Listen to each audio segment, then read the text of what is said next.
Assalamualaikum warahmatullahi wabarakatuh. Selamat sore, salam sejahtera buat seluruh jamaah teater Nusantara.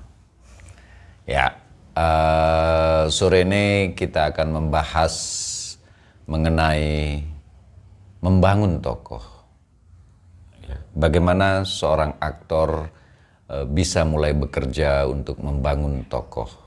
Tentu saja ada banyak cara, tentu saja ada banyak metode yang mungkin sudah dikenal atau biasa dilakukan di lingkungan atau di dalam komunitasnya masing-masing.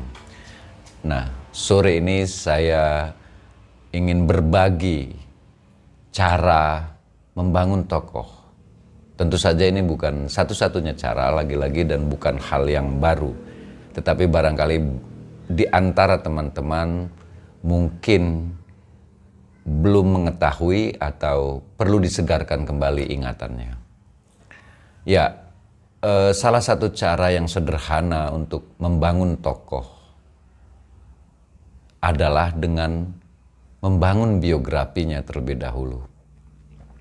Tetapi sebelum itu kita bereskan dulu istilah membangun. Kenapa kita memakai istilah membangun tokoh? Bukan menciptakan tokoh atau menyulap tokoh misalnya. Tokoh dalam hal ini adalah karakter.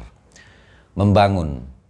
Diksi ini mengisyaratkan sebuah pekerjaan yang dilakukan secara bertahap dan terus-menerus sampai bangunannya jadi.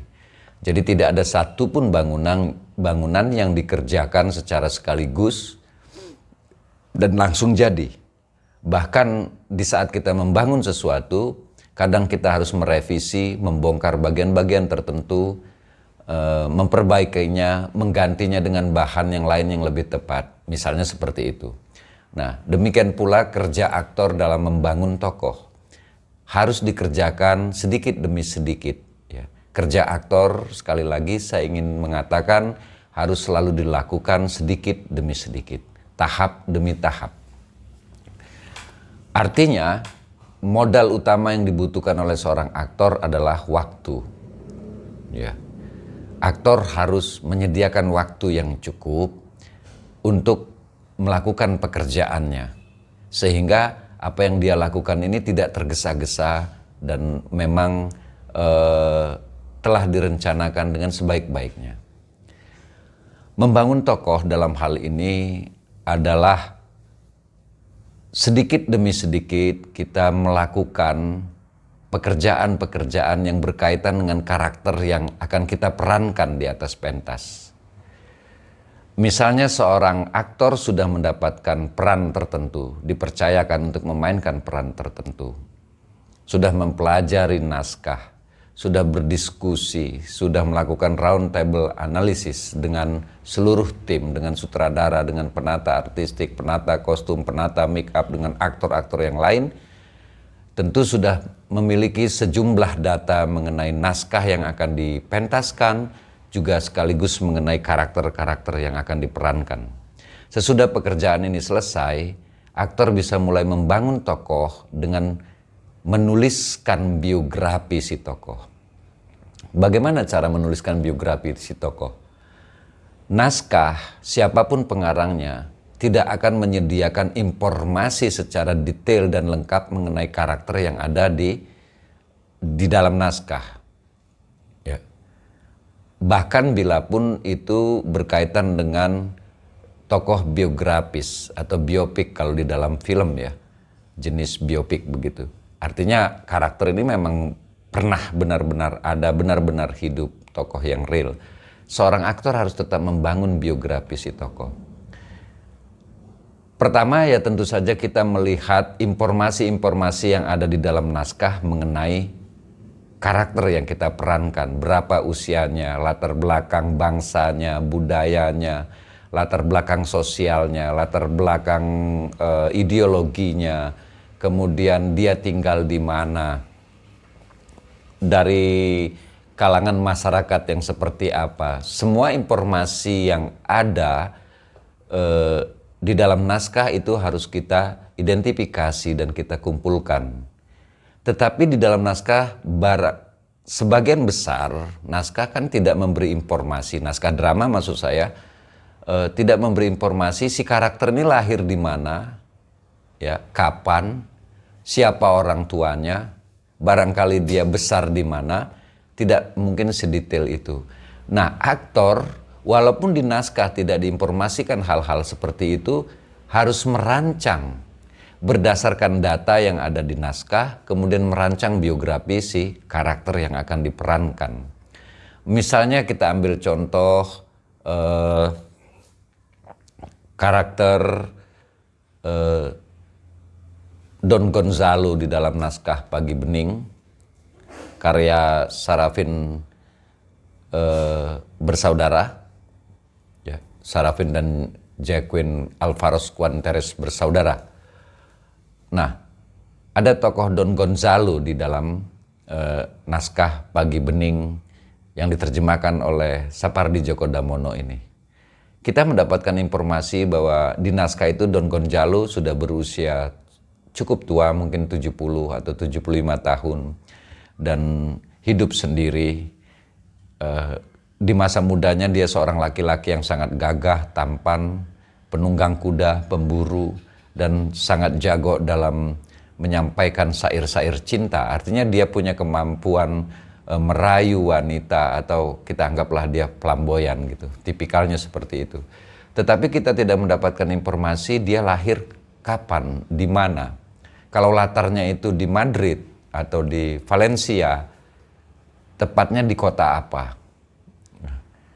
Tahun berapa dia lahir? Ini kan bisa kita hubungkan dengan naskah yang ditulis itu tahun berapa, dari kalangan keluarga seperti apa. Itu juga bisa kita lihat tentu saja dengan karakter Gonzalo yang diceritakan di dalam naskah. Kita bisa mengira-ngira, menduga-duga Gonzalo ini lahir dari kalangan bangsawankah, atau buruhkah, proletarkah, atau dia dari kalangan senimankah, atau pemikir, dan seterusnya, dari informasi yang ada di naskah. Nah, kapan dia lahir, di mana, siapa keluarganya, lalu dia menghabiskan masa kecilnya di mana, di Madrid kah, atau di kota lain di Spanyol. Kebiasaan-kebiasaan yang melekat pada dirinya sejak kecil dan terbawa sampai dia dewasa atau tua seperti apa. Nah, itu benar-benar kerja imajinasi. Tetapi imajinasi yang kita kembangkan ini berdasarkan data-data atau informasi yang kita peroleh dari naskah. Ya, misalnya Gonzalo berdasarkan naskah Pagi Bening itu pasti punya kebiasaan membaca yang baik. Mengapa? Sebab di naskah itu diceritakan dia suatu pagi pergi ke taman untuk membaca. Dan buku yang dibaca adalah buku sastra. Dalam hal ini buku puisi. Berarti Don Gonzalo punya kebiasaan membaca buku-buku puisi. Dia menyukai puisi-puisi. Di antaranya puisi Campo Amor di era itu, ya. Apa pentingnya informasi yang ada di naskah bahwa Gonzalo menyukai puisi Campo Amor? Ya, sangat penting. Siapa Campo Amor? Dia salah seorang, anggaplah, penyair dari era romantik. Dan puisi-puisinya juga banyak puisi-puisi yang bernafas romantik. Berarti itu juga mencerminkan pribadi Gonzalo. Dia adalah seorang yang romantik. Nah, ini kan menjadi matching dengan bahwa dia punya dijuluki si jago syair cinta, si jago cakap cinta kalau di naskah itu. Itu ya relevan atau matching dengan kebiasaannya membaca. Nah, berarti kita mendapatkan informasi baru. Nah, bagaimana kira-kira orang yang senang dengan puisi atau menyukai puisi? Informasi yang lain kita dapat di naskah adalah bahwa dia juga akhirnya harus meninggalkan kota Valencia, tempat di mana dia mengenal Laura, kekasihnya, karena dia berduel dengan seorang saudagar yang dijodohkan dengan Laura oleh keluarganya tentu saja. Laura ini dari kalangan bangsawan. Nah, saudagar tentu dari kalangan kaya, ya, kalangan berpunya. saudagar ini dijodohkan untuk menikah dengan Laura. Laura tidak mencintainya. Dan Gonzalo kemudian akhirnya berduel dengan si saudagar ini. Sehingga si saudagar mengalami luka parah. Dan sesudah itu Gonzalo pergi untuk menghindari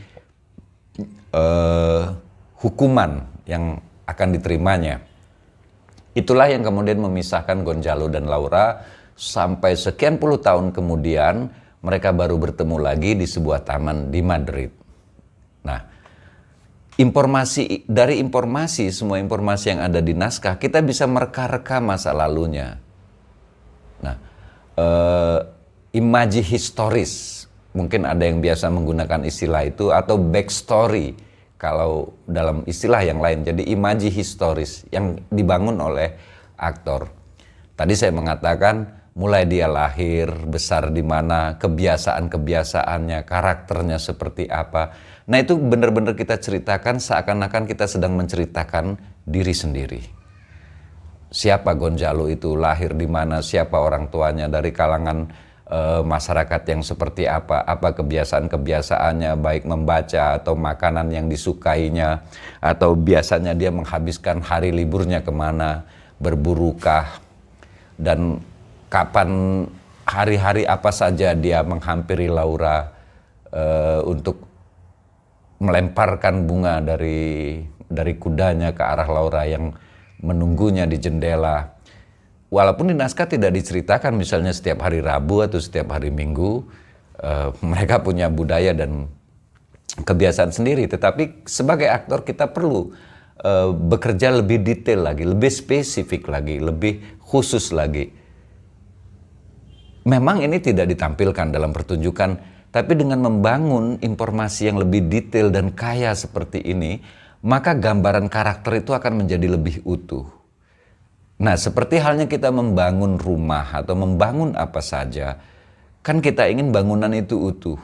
Utuh dalam pengertian dia layak disebut sebuah rumah, maka dia punya pintu, punya jendela, punya ventilasi, ruang-ruangnya terbagi dari ruang apa saja, bahannya dari apa. Begitu juga ketika kita membangun karakter yang kita perankan. Mulai dari lahirnya, kebiasaan-kebiasaannya, perangainya atau wataknya. Sesudah itu secara fisik bagaimana gambaran Don Gonzalo ini? Dia biasa berkuda. Kalau dia biasa berkuda, apalagi dia menyelesaikan persoalannya dengan duel misalnya, tentu saja secara fisik dia tampak cukup gagah, cukup kukuh. Gagah tidak harus berbadan besar misalnya, tidak harus seperti itu. Tetapi dia seorang laki-laki yang cukup gagah karena paling tidak tubuhnya pasti kuat karena terus berkuda kemana-mana. Dan kuda adalah kendaraan pada masa itu, pada era itu, karena belum ada alat transportasi semacam Gojek atau Maxim gitu. Jadi mereka kemana-mana ngojek kuda. Ya.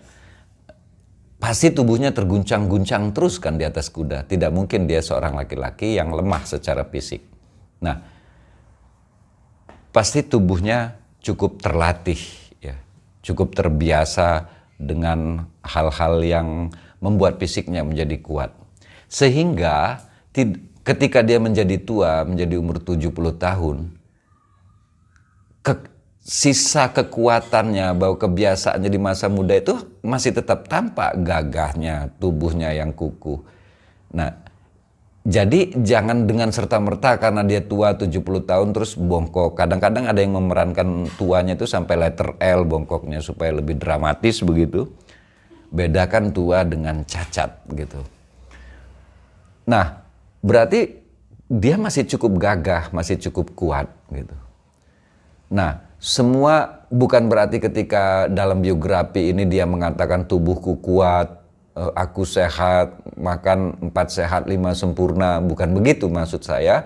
Tetapi misalnya di dalam biografi tokoh ini diceritakan Gonzalo biasa pergi berkuda sampai berapa puluh mil, misalnya apa yang dia lakukan gitu. Nah itu digambarkan dalam biografi, semua yang berkaitan dengan tokoh.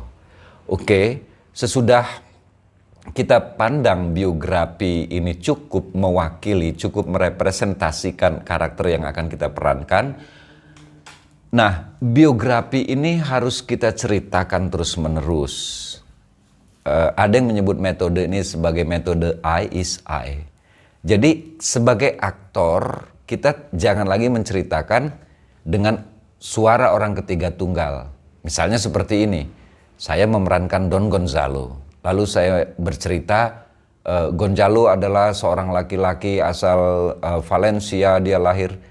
Bukan seperti itu. Nah, saya harus menceritakan ya kepada siapapun, maksudnya kepada teman-teman aktor di komunitas atau nanti di rumah kita bisa menceritakan, kita minta mama kita atau Pak D kita atau Simbah rungokno sih aku harap cerita.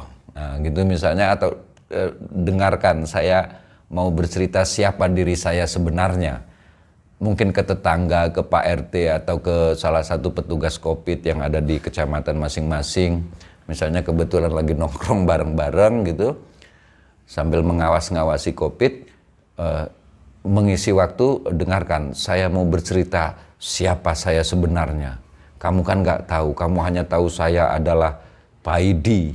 Nah sebenarnya itu bukan nama saya. Saya sebenarnya, nama saya yang sebenarnya adalah Don Gonzalo. Saya lahir di Valencia tahun 1912. Bapak ibu saya itu sebenarnya bukan yang sekarang hidup bersama saya.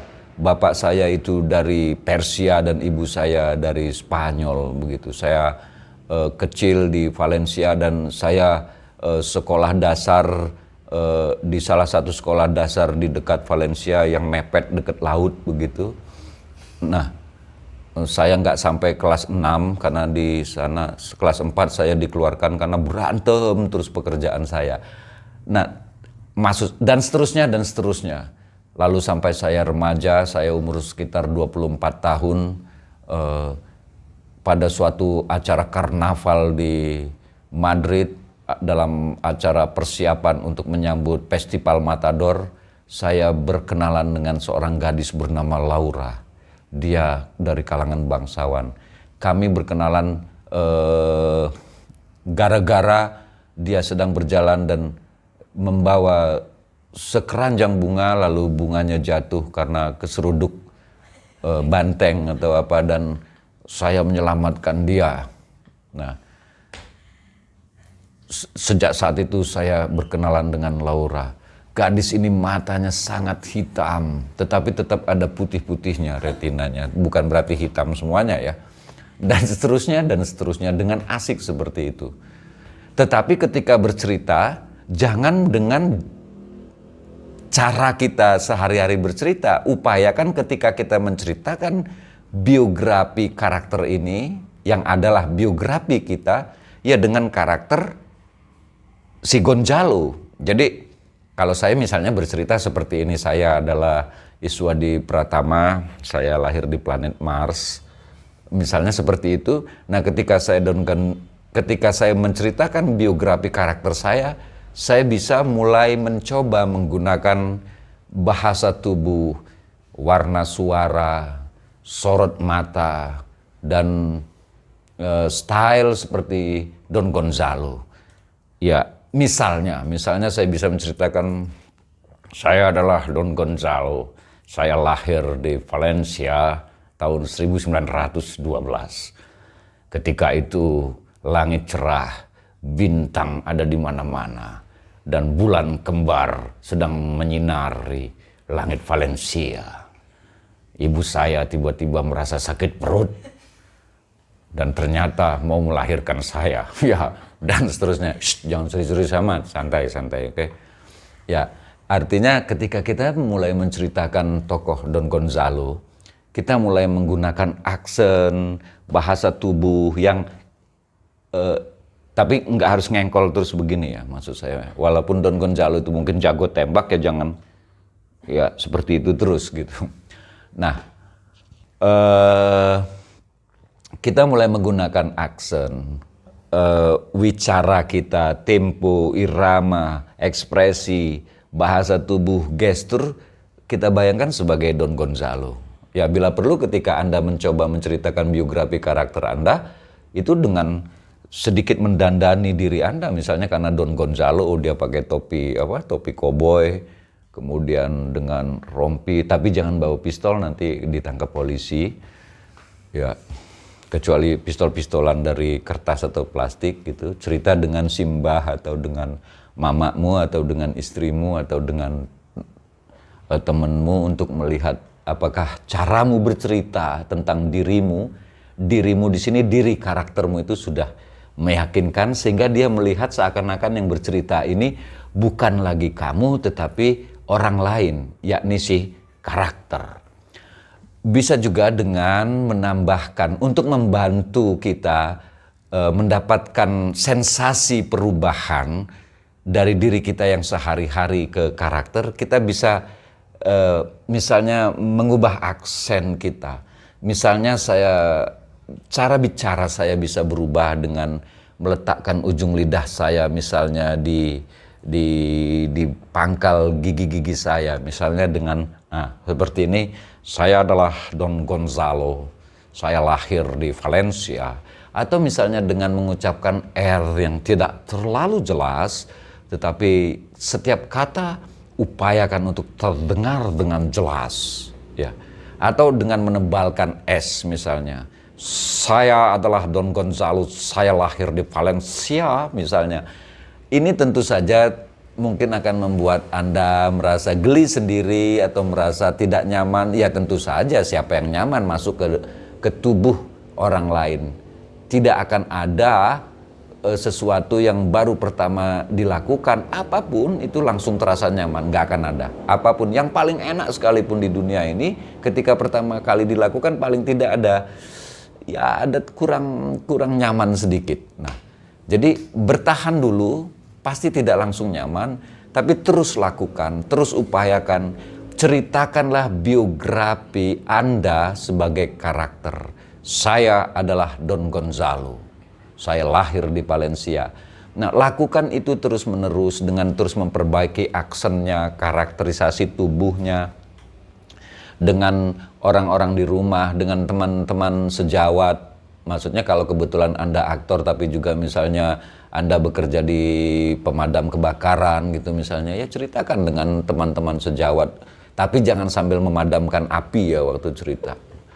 Paling tidak lagi nongkrong-nongkrong begitu, atau Anda misalnya sebagai anggota dewan dan kebetulan aktor, ya tapi anggota dewan nggak usah ikut acting ya, mereka sudah lulus. Ya jadi ceritakan dengan teman-teman sejawat di komunitas atau di kantor atau di lingkungan, ya katakan dengan mereka, tolong lihat saya mau bercerita siapa diri saya sebenarnya. Sampai mereka merasakan, lu kelihatan beda banget. Nah, bedanya ini bisa positif, bisa negatif. Bedanya bisa, enggak masalah. Jangan mengharapkan kata bagus atau apa. Tetapi begitu orang sudah melihat ada perbedaan dari kebiasaan kita sehari-hari, ketika kita menceritakan siapa diri kita, itu tanda bahwa kita mulai sedikit demi sedikit membangun karakter itu. Jadi bahan-bahannya ada. Tubuh, suara, warna suara, tempo wicara, irama wicara, ekspresi. Nah, jadi katakanlah seluruh biografi karakter itu adalah biografimu. Itu maksudnya I is I. Ini terus-menerus dilakukan every day, setiap latihan, sampai kita benar-benar hafal luar kepala. Seperti sekarang saya tidak perlu lihat catatan untuk menceritakan saya anak siapa bapak saya, kan saya hafal. Sampai seperti itu. Artinya di level ini pun proses kerja aktor itu sudah bisa dipentaskan sebagai semi monolog atau apapun lah istilahnya, pilih sendiri. Tapi paling tidak presentasi dulu. Sebelum mulai masuk ke lakon, setiap aktor mempresentasikan siapa dirinya sebagai karakter. Just do it. Oke, selamat mencoba dan tetap sehat teman-teman jamaah teater Sak Nusantara. Salam.